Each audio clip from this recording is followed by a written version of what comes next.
Let's bring him in now. A legendary actor. You've seen him on Good Times. You've seen him on Coming to America. You've seen him on Roots. Let's bring him in now. Actor John Amos. John, how are you? So far, so good. How you doing, buddy? Doing well. Thanks for joining us. Glad to be there. Thank you. Thanks for the invite. John, let's get right down to it. You played football during your time. You had a few shots at the NFL. First of all, what position did you play? Allegedly running back. It was never confirmed. So who was John Amos, the football player? Well, he was a guy that loved football, played in high school, played a little college ball, very little college ball, at a program that was not amongst the best in the country. Colorado State University was on a long losing streak when I attended, so I didn't draw the attention of too many pro scouts. In fact, none of them until I wrote to Hank Stram and asked for a tryout. Hank was, of course, the head coach of the Chiefs at the time, and he invited me to training camp on my own dime, and I went. And the truth of it is I stayed a little bit longer than a lot of the guys that they drafted, but at the end of the day, I was given my walking papers. So I played then in what was known as the Continental Football League for a year, and I went back to Kansas City the following year with the same results. So you can't say I had a very good career, but I tried to take a shot at my dream, and it wasn't for me. For sure. And how much football do you watch today? As much as I can possibly get on the tube. With all the channels they have today and with the NFLs, I watch just about every game. I watch the preseason, the draft choices, the whole 9 yards. I'm still addicted to the game. I love it. Let me ask you this. The game is totally different, looks totally different today than it did when you played. When you look at the game today, what's your thoughts on it? My thoughts are these are amongst the most gifted athletes I've ever seen in my life. They're bigger, stronger, and faster than anything I've ever seen before. I was watching the Herschel Walker, I guess you'd call it his biography to some degree, and it was interesting to see how he dominated football at the college level and then later in the pros. And today I think he would just be a supreme running back, but he wouldn't be the guy that dominated the league the way Jim Brown did when he was playing. But Herschel obviously was a superior athlete and quite a human being on top of that. Now, John, you were telling me off air that your favorite team is the Kansas City Chiefs. I look at the Kansas City Chiefs, and Alex Smith, decent quarterback. I don't know, championship caliber quarterback. Your thoughts on the Chiefs and where they are today? Well, the Chiefs, I think, could be in contention for a run at the title, a run at the championship with a few additional changes. I think they need to get a little bit stronger, well, quite a bit stronger on defense at certain positions. And they need a quarterback who can take full advantage of whatever tools he's given to use. I'm not sure that the quarterbacks that they have drafted in the last couple of years can do the job. Time will tell, but I believe the Chiefs are always going to be amongst the top teams in the league just because of the organization itself. It is a big-time organization. They've done well over the years. Is there a player that you look at today and you just say, wow, a player in the league now? That really blows my mind, makes me think that there's that he could be the dominant player in the league?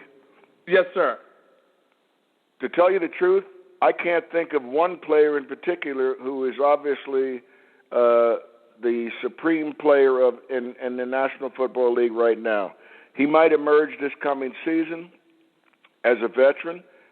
He might emerge as an outstanding rookie. But right now, I don't see any one particular player who just about every general manager would give his right arm to have on his team. We're talking to legendary.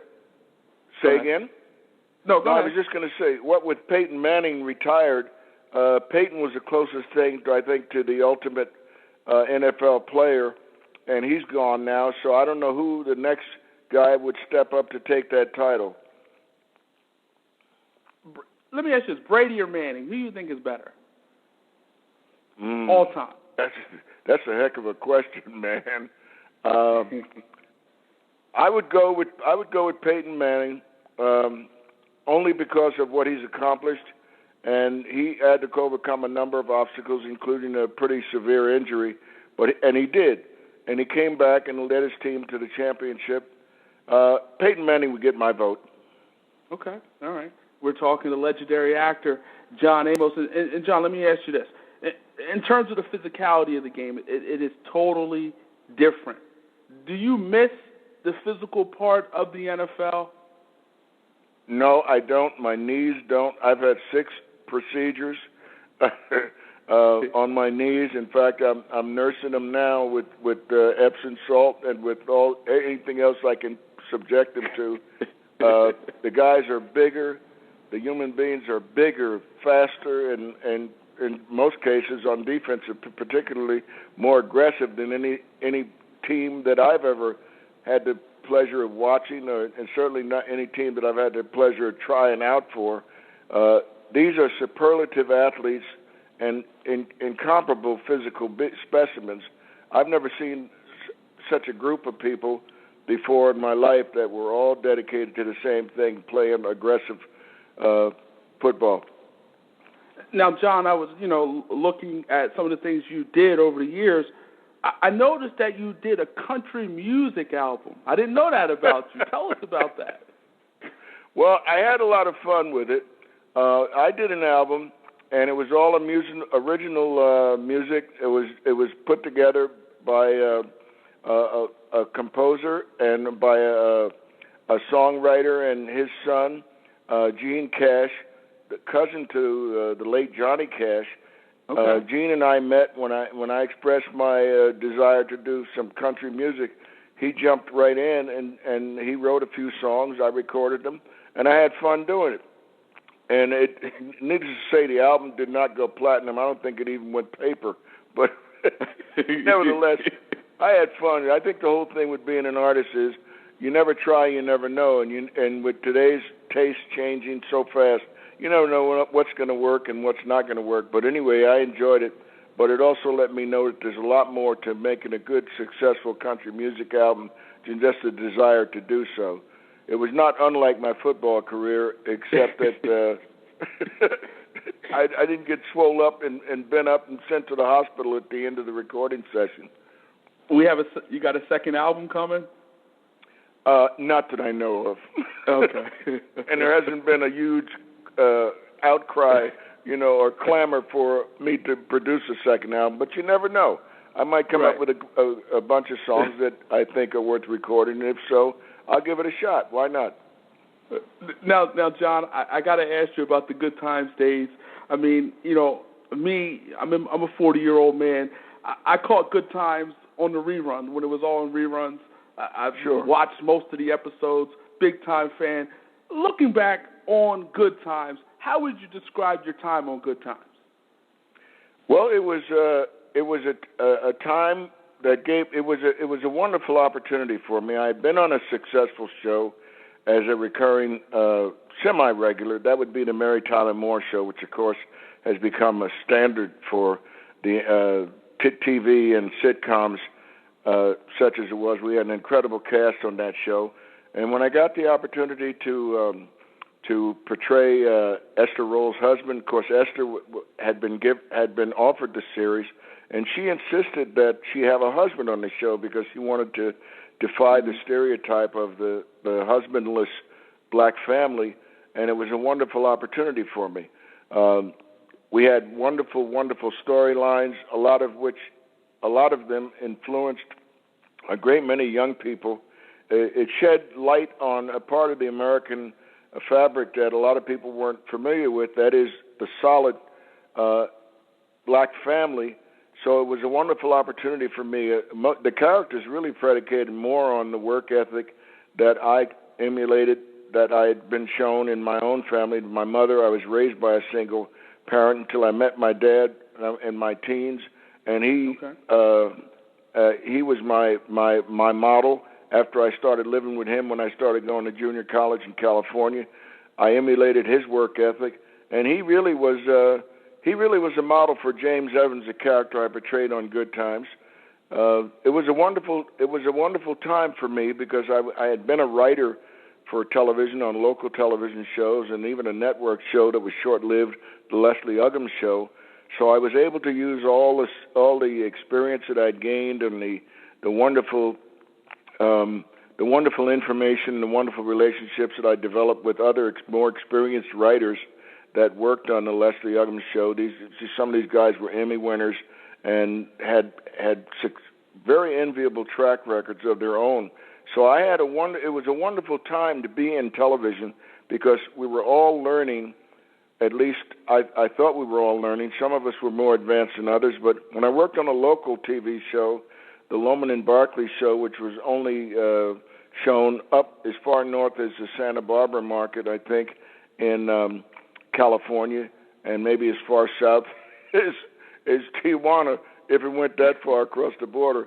But the bottom line was I was working with some of the talent that would go on to make their own marks as writers and performers, i.e. Barry Levinson, who won an Emmy and later would win an Academy Award for Rain Man as a director and as a writer. He was just wonderful.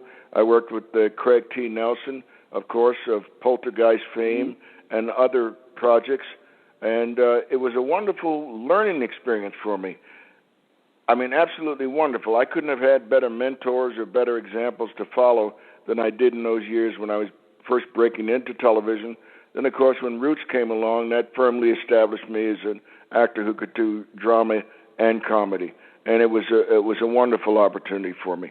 Now I understand that I haven't seen it, or I've only seen one brief trailer for the new Roots, and it'll be interesting to see how they produce something that's been like a hallmark for television. Right. It'll really be interesting to see how they do that. I'm looking forward to it. Let me ask you this, and obviously the whole Good Times thing didn't really end the best of ways for you. Ultimately, you were fired. Looking back on that whole situation, how do you view it today? You mean the program itself, or my being fired? You being fired from Good Times and the way it ended for you. Well, the truth of it is, it couldn't have happened at a better time.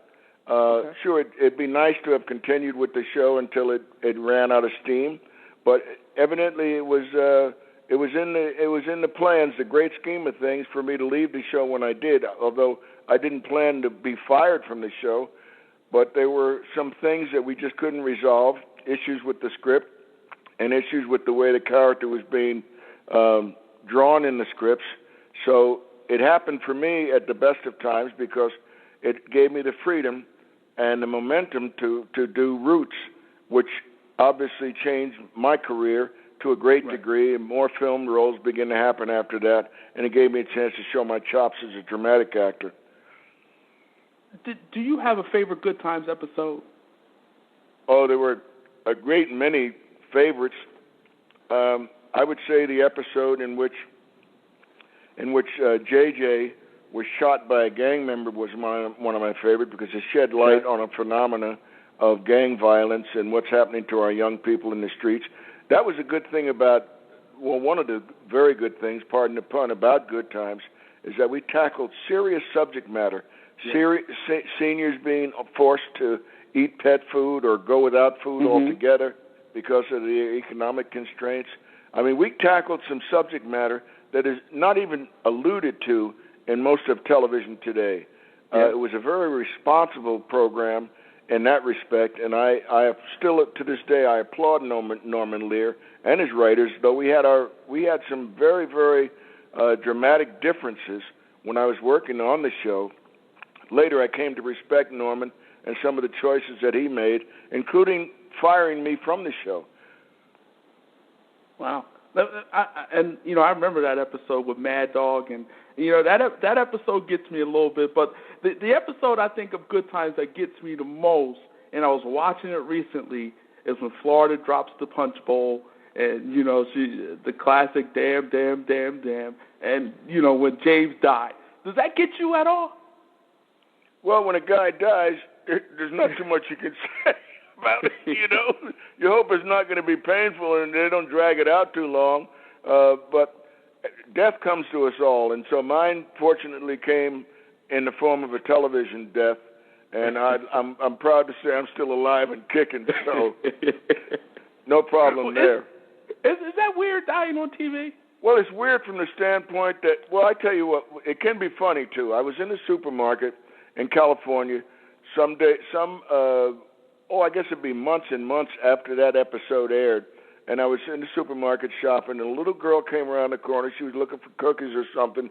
She looked up at me, and she started screaming. And her mother ran around the corner. She said, "What the hell's going on here? What's my little girl crying and screaming?" And she said, "Mama, it's JJ's daddy, and he's dead. What's he doing in the supermarket, Mama?" I cracked up, and her mother explained to her that was just a television program, and it consoled her a little bit. But I guess that was the strangest thing that happened to me in conjunction with that particular television episode of a very popular television show. We're talking to legendary actor John Amos, and John, let's go to Roots. And you know, you talked about Roots, and you know they're going to have something different, something new, I should say, when it comes to the Roots series. But looking back on it, could you talk about the impact of Roots and what it had on society, the impact that Roots had on our society? Well, if people could remember, there were a number of things that happened to make Roots the success that it was. First of all, it was in the hands of one of the most successful and one of the most talented producers in the industry. That would be David Walper. And it's ironic that this new version of Roots is in the hands of his son, Mark Walper. That's why I'll be really interested to see if they can put things together the way we were very fortunate to have had Roots happen when it did. If you remember, the biggest demographic, that is the television viewing market, was on the East Coast as confirmed by the Nielsen ratings. And as fate would have it, and I do believe fate played a big part in Roots, the success of Roots at that time, number one, the subject matter had never been skillfully and sensitively approached and treated prior to David Walper's development of Alex Haley's best-selling novel. Two, it came from a best-selling novel. That is, the television program did. Number three, there was an incredible snowstorm. If you recall, that same week that Roots was airing, people literally could not get out of their house. And I often told myself and others who would listen, in fact, when we had our Roots reunion at Oprah Winfrey's estate some years later, I pointed out the fact that Roots was shown during one of the most severe snowstorms in the history of the East Coast weather reporting, and people literally could not get out of their house. So what recourse did they have but to watch television? And, of course, the television show to watch at that time was Roots. Now, I don't know if this new Roots version is going to have the same impact. Number one, the material's been covered. Number two, I don't know if the nation people would care that much about the subject matter as much as they did back when we first aired Roots, the original. It'll be interesting to see how they treat it. We had wonderful, wonderful writers, incredible talent. Ben Vereen, Louis Gossett Jr., Leslie Uggams. I mean, the list just goes on as to the talent that was on that TV screen for the entire run of the series. So it'll be interesting to see if they can recapture anywhere near the demographics that we were able to capture because of all the things that I've already mentioned. But I look forward to watching it just to see how they treat material that's already been determined and recognized as one of the finest moments in television. And let me ask you this: when playing the role that you played Toby, and playing that particular role, Kunta Kinte, please. Kunta Kinte. Did you get angry or were you upset at any point in time as you were playing that particular role, being all the stuff that Kunta had to go through? No, on the contrary. To me, as an actor, it was a challenge. It was a great challenge, and it gave me a chance to show people just a little bit, just a smidgen of what my ancestors had to go through A great many of them suffered more indignities, torture, and just treatment like beasts under when until slavery was abolished. And in some parts of the world, slavery goes on to this day. But I don't think people had any idea how it devastated families, how it literally killed and tortured human beings, and that the entire economy of a country, a nation, was predicated on the backs of those slaves. So I'm hopeful that the next version, or the version that they're presently working on, or that they're presently about to air, will have at least a minimal effect on today's young people in particular, and perhaps even an older generation. But I sincerely doubt if that's possible, because one, there's so many offerings on television today that it'll be hard for it to distinguish itself from a lot of the other stuff that's on, unless they really make a superlative effort to make it shine and make it the thing to watch. But I honestly don't think that it will go anywhere near capturing the numbers that we were able to, for all the reasons I've already given. For sure. We're talking to legendary actor John Amos. What's John Amos up to today? Well, a little bit of everything. I'm doing a lot of writing and producing my own projects, one of which is a project called Gangs at Sea, in which I love to sail, and I have a sailboat. She's docked in Mexico, and I get out on her every time I get a chance. I've always been a social worker to some degree. I took my degree in sociology at Colorado State University, and I've always tried to make things a little bit better for the younger guys coming behind me, not just necessarily actors, but I mean young people. I'm a father of two and a grandfather as well, with a granddaughter who has graduated. She's got her master's degree, and she's doing some very, very worthwhile work, I feel, in her chosen field. And she is representative of so many young people that just need direction, even though she's got her degree and she's doing well. I've got a lot of friends and colleagues that have children, and we're all mutually concerned about what's happening with our young people today, with gang warfare and the proliferation of drugs, etc.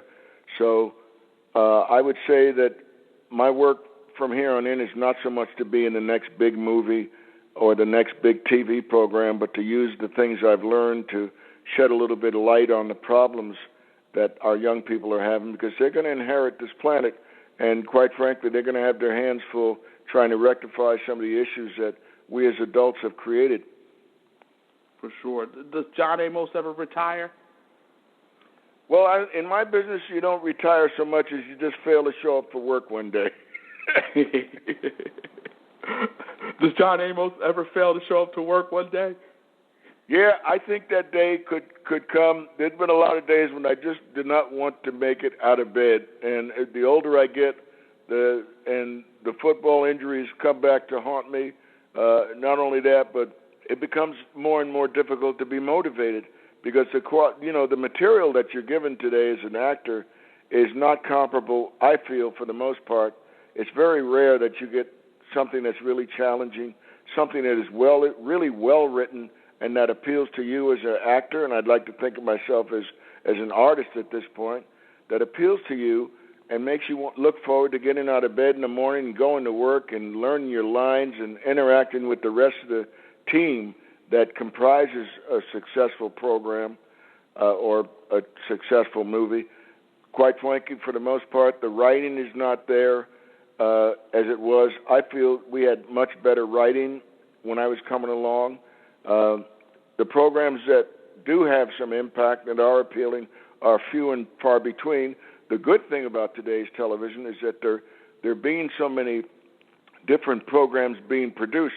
I became addicted to this show called Black Sails, which is not so much an ethnic perspective on the piracy that went on for so many years, but it alludes to the pirates who controlled the trade between countries and controlled particularly the Caribbean and the maritime industry. I find it fascinating. I find the writing is really of a high quality. The acting is superlative. But programs like that are few and far between. I feel for the most part, a lot of these programs are indistinguishable one from the other. And for the most part, I don't watch as much television as I do read. I much prefer to read unless there's something really outstanding on the tube. And like I said, those opportunities seem to be becoming few and far between. Do you watch Good Times reruns? Occasionally, I'll watch an episode or two, and I still get a chuckle. I still get a laugh, and I still feel a twinge of empathy for the situation the characters were in at the time. But having done it so long ago, and having enjoyed it, in retrospect for so many years, it doesn't hold the same attraction for me it did at one time.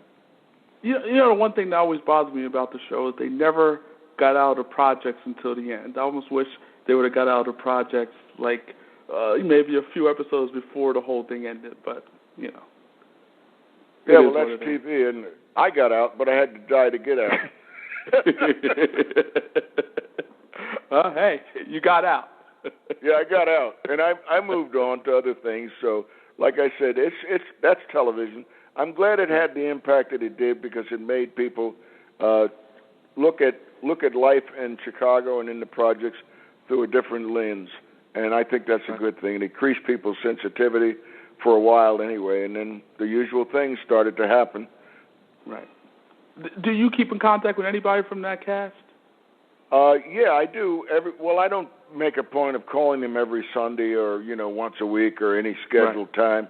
But every once in a while, we'll run into each other as professionals, and I still have a good rapport with most of the actors, especially Ralph Carter, who played my youngest son, and with Bernadette Stannis, who played my only daughter on the show. We still get along very well, and I talk to them every once in a great while when our schedules allow. But everybody's busy moving on with their lives, raising their children, their families, etc.